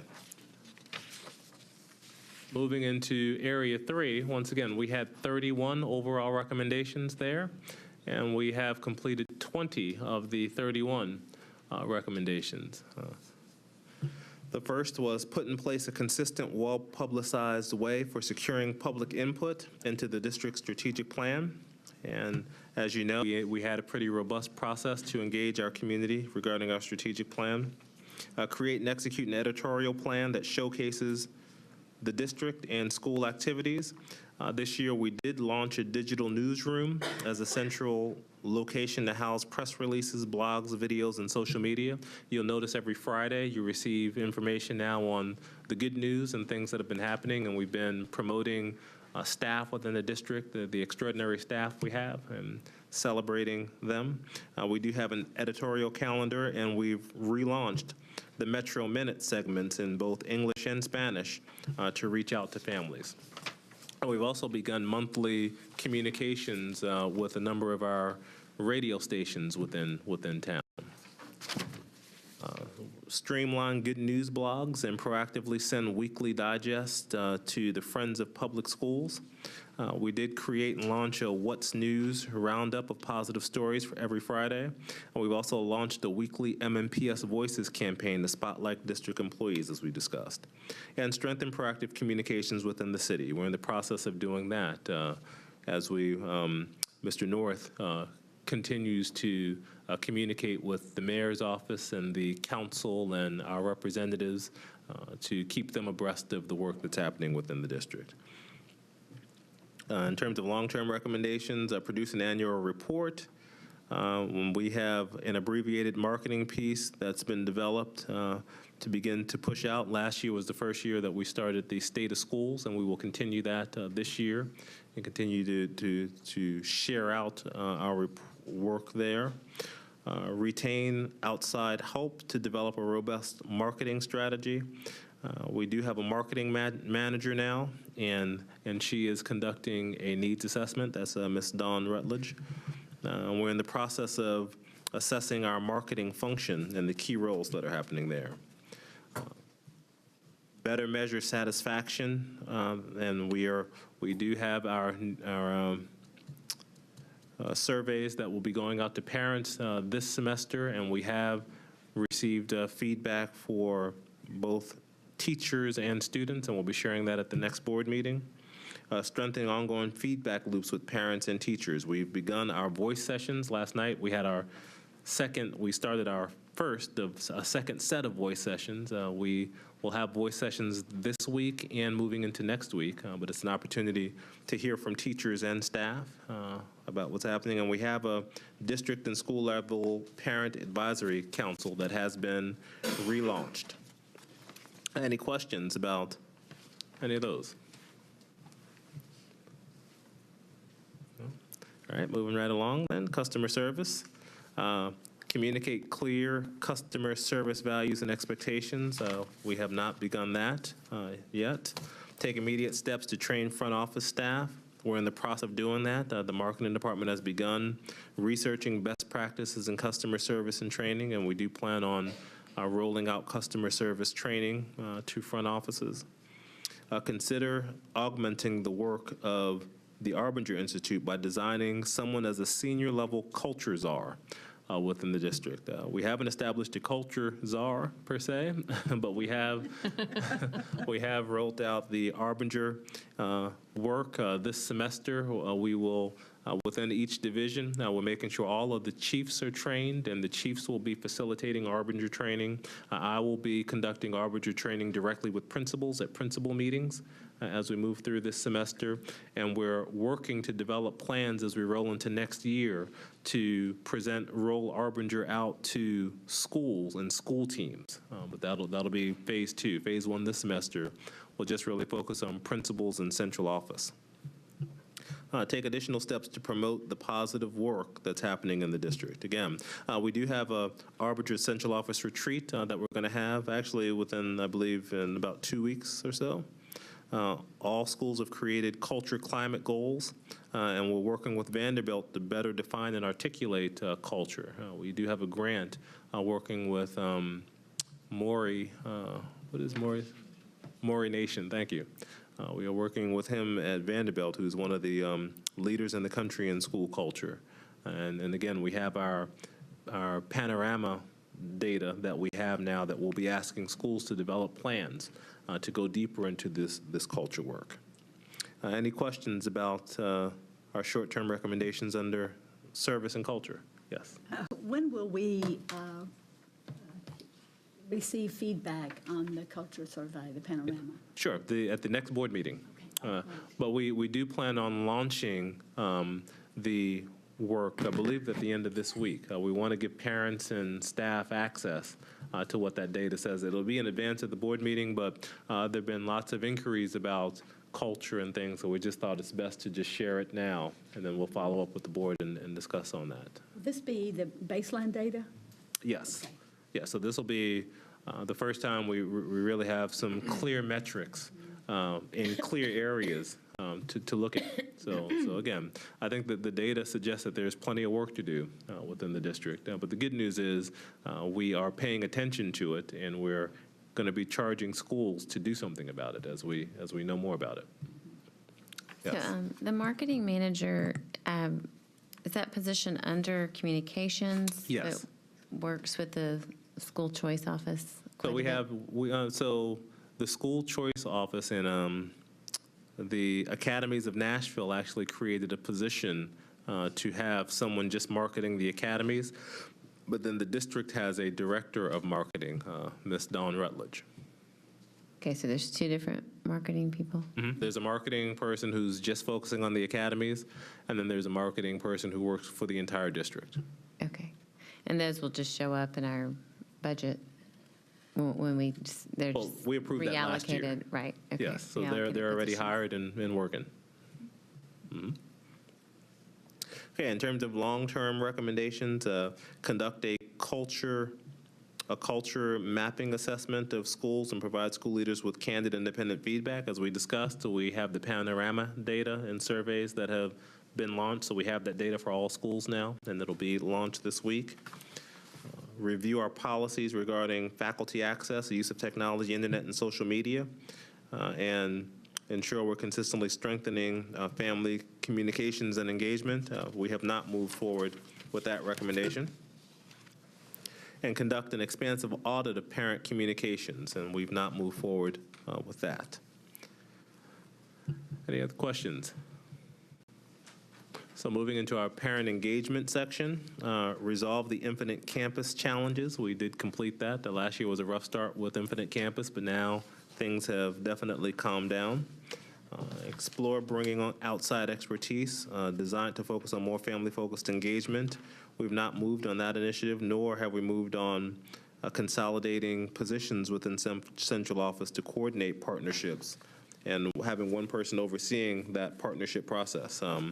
We are going to be combining the communications and the family engagement office once we hire an executive officer for communications, and we also need to hire a director of family engagement. We've advertised for those positions, and we just haven't found someone for those positions, but we will continue to search for those candidates, and then we can move on those recommendations. In terms of long-term recommendations, clearly communicate the district's expectations regarding family community engagement. Again, we have established KPIs at the school level, and we're sharing expectations through our employee newsletter and our forward focus, and address staffing and training needs associated with more rigorous family and community engagement. We've not moved forward. I think we've been hindered in our family engagement work as a result of not having a full-time director of family engagement and not bringing those two offices together. But once we have that, we feel we will move forward. Any questions with our family engagement work? That's been the work that really has not moved forward this semester. But again, we recognize it will be a priority as we move into the next year. Moving into area 4 then, the organizational structure. Revisit the organizational structure of the communications office and considering the many models of district have pursued and having communications and engagement. And again, we will combine community engagement and the communications office, and we also added the position of marketing director to the communications office this year. Revisit the organizational structure of the communications office, and we did do that as we shared. Ensure that the Office of Communications and Department has a strategic plan with KPIs, and we have clear job descriptions. We have a communications plan that has been completed. The marketing plan is in the process of being developed, and the Family Engagement Office will be connected once we hire the Director of Family Engagement and the new Head of Communications. Regularly track our reporting to reflect coverage of district communications. We are in the process of doing that, but we will be able to share reports with you on that in the future. In terms of long-term recommendations, strengthen and modernize our communications department multimedia capacities. We have added a digital newsroom. We have added a studio space in central office for recording video and hosting media. We've also added equipment and assessments and we're assessing the need for additional equipment. And we plan on producing marketing videos for each school for promotion on school websites. And additionally, we plan on improving our website capacity. The second goal was to tailor messages to individual schools' unique needs and circumstances rather than a one-size-fits-all approach. And this is going to be included in our marketing plan. Now, currently, we're analyzing our programs and offerings to be able to do that well.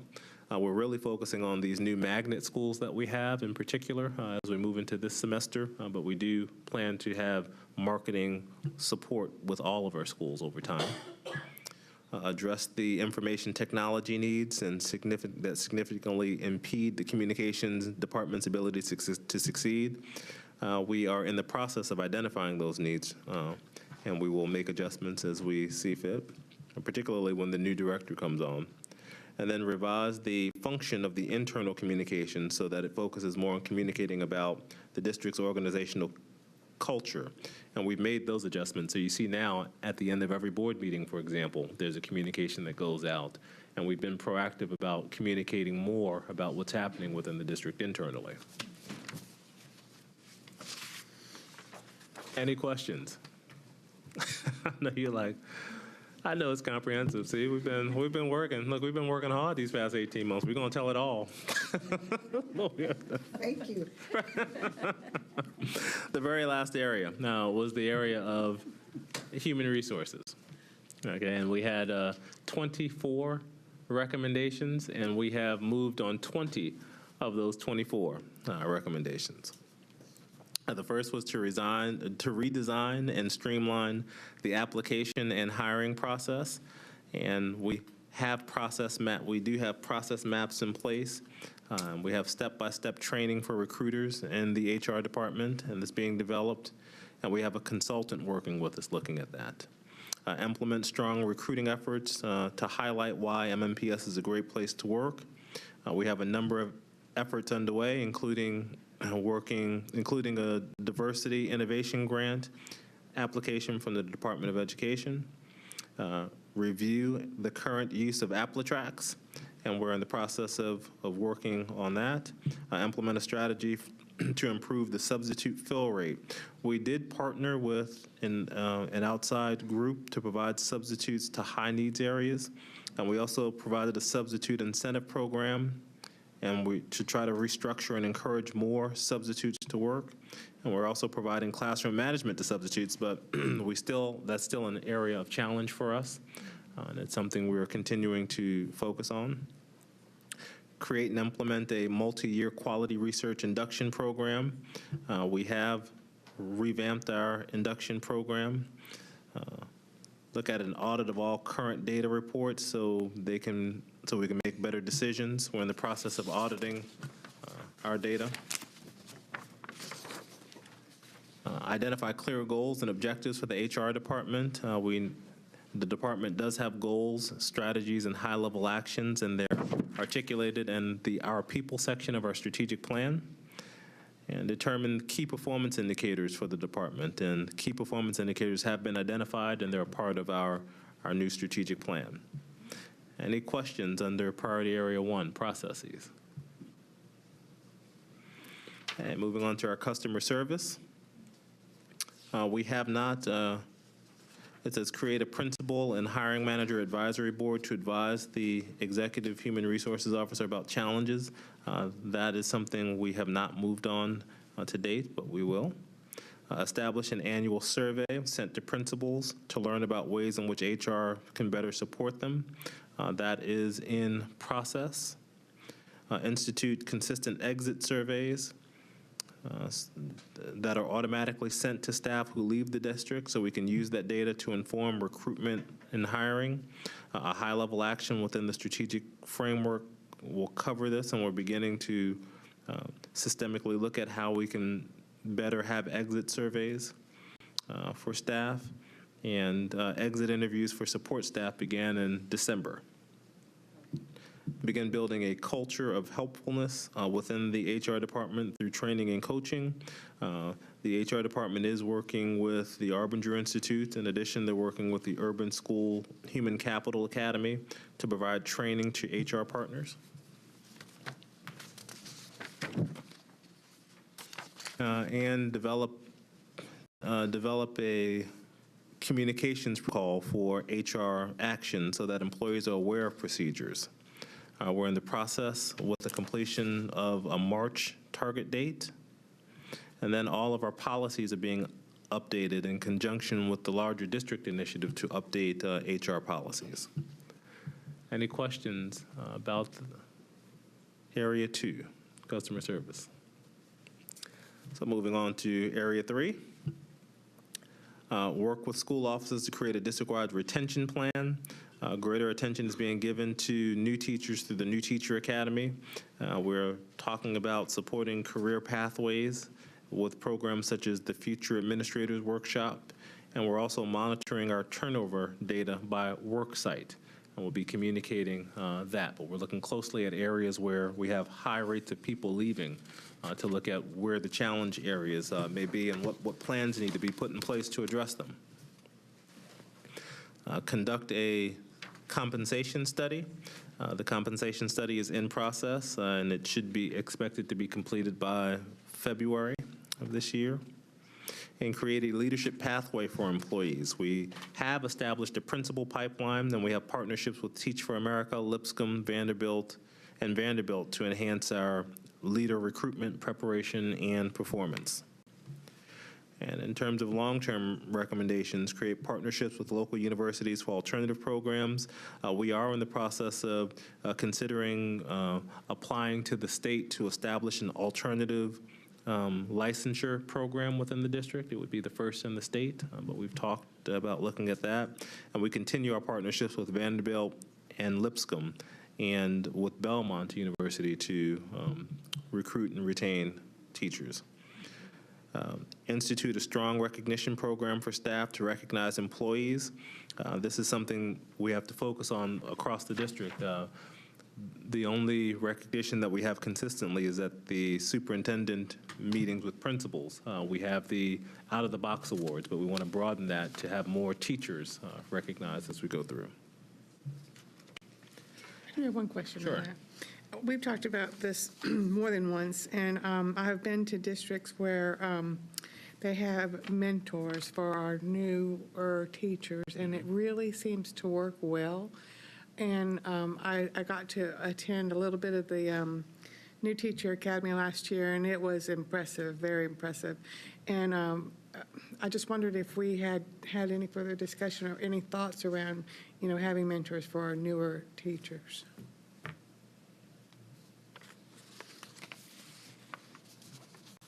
Part of the New Teacher Academy this summer, we did arrange for there to be mentors, and they were table facilitators. So each table had a mentor, and that mentor is working with the new teachers who were at that table for the entire school year.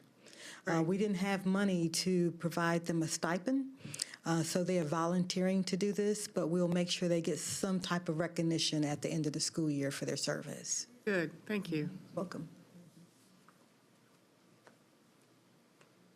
Okay, under Area 4, we had performance management, and we had 3 or 4 short-term goals there. One was for support all employees with performance management goals and objectives. Right now, we've focused on assistant principals, and we've developed student learning objectives for them, and over time, we will continue to enhance that, but we've just started with assistant principals for this year. Establish collaborations between HR and executive lead principals, special education teachers, to ensure that there is high-quality professional development connected to the knowledge and skills they need. We have established a spiraling curriculum for our new school leaders, and monthly professional development is offered to assistant principals and new to the position. Analyze the distribution of effective teachers within the district. Observations of teachers are being conducted throughout the school year to gauge effectiveness. Feedback is provided to educators regarding areas of reinforcement and areas of refinement. Talent management is providing quarterly audits of observation data to our principal supervisors and school administration for review. And we implemented a turnaround core strategy for 2 years. Highly effective educators worked an 11-month contract. They received a bonus and relocated to high-need schools, and received a performance bonus for having an overall level of a 4 or 5 for effectiveness. And further analysis and considerations are needed to be given for continuing or revamping the funding of this particular initiative. And the fourth goal was to develop a clear and coherent roles for teachers and support to lead professional learning and performance management. We do have the Team Ambassador program now, which supports selected teachers in providing support in the evaluation process. And finally, the long-term recommendations, we did not move forward on either of them, and they were to strategically manage the performance management of employees in the district and creating and disseminating regular employee absentee reports to supervisors. We will move forward, particularly on the we do recognize employee absenteeism to be a challenge for the district, and it is something we do need a plan for. We will establish one as we move into this semester. So those were the 121 recommendations and where we were. I mean, it's important to walk through because, you know, as we think about this, it's only been a year. And in a year, we've tackled 91 of those 121 recommendations. So when people say there's a lot going on, we can answer, yes, there is. And more importantly, I think we need to communicate to people that there's a lot going on, but it's all aligned, and it's all working towards our goals that have been defined in our strategic plan. In terms of next steps, we're going to send this report to all employees in the district. So they can see and begin to understand that the work that's been happening has been intentional. We'll send a message out there, and we'll also, Mark North is going to be working with our constituents outside of the school system to help them begin to understand the work, because as we look at this next budget season, it's important that people understand from where we've started to how we're moving forward along in the process. And, you know, we feel this work has been hard, it's complex, but again, it's important. I mean, we've got to get this right. A district that has 121 recommendations just in 4 areas, it's an indication that there was a lot of work that we needed to tackle. And we have collectively over these past 18 months tackled that work, and we feel like we're making good progress. So thank you all for the work that you are doing to support the district and us to move forward. And this concludes my long report. Well, there's a lot of information in there, Dr. Joseph, and it's clear that you and your team have been doing a lot of work, and we do appreciate that because we know that there's, you know, we asked you to have a laser focus, and you did, and we really do appreciate that. We'll move on to committee reports. We only have one. We had a director evaluation committee meeting prior to this meeting starting, and so we discussed both the formative and summative director evaluation. Both were done in collaboration with Dr. Joseph and his team, and we are very close to finishing this process. And I want to express my gratitude to my colleagues, Mr. Pinkston and Dr. Gentry, and all their work that they have done around this very this process that can become tedious at times, but the tool looks great. It's going to be an online product, and it is just light years difference from anything that we've done before, so I really do appreciate their work in this. So I don't have a board chair report tonight, so we'll move on to announcements. Dr. Brannon, go. Thank you. Dr. Joseph mentioned a while ago the educator voice sessions that started last night. They will continue this week, tomorrow, January the 10th, and the following day, the 11th, and the next week on the 16th. Maplewood will have their ribbon cutting for their energy and power outdoor training, and you are all invited. I just wanted to report that the Southeast Community Voice Teacher Listening Session is tomorrow at 4:30 at Paragon Mills, from 4:30 until 6. You and our, for the Southwest Quadrant, our teacher voice session will be on the 16th at Tusculum Elementary School. Are they all at 6 o'clock? 4:30 to 6. And on January 18th, at the Hillsborough High School PTSO meeting, David Proffitt from our Construction and Facilities Office will be there to give an update on the construction project there at the high school for all interested in hearing that. No.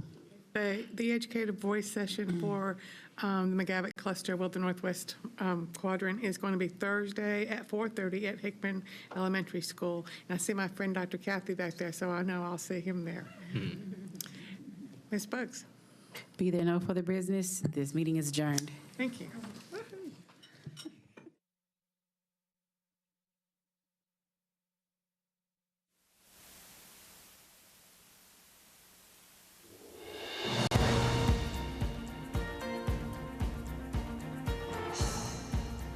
This has been a service of the Metro Nashville Network. If you would like to see this presentation again, or for more information about this and other programs, visit nashville.gov.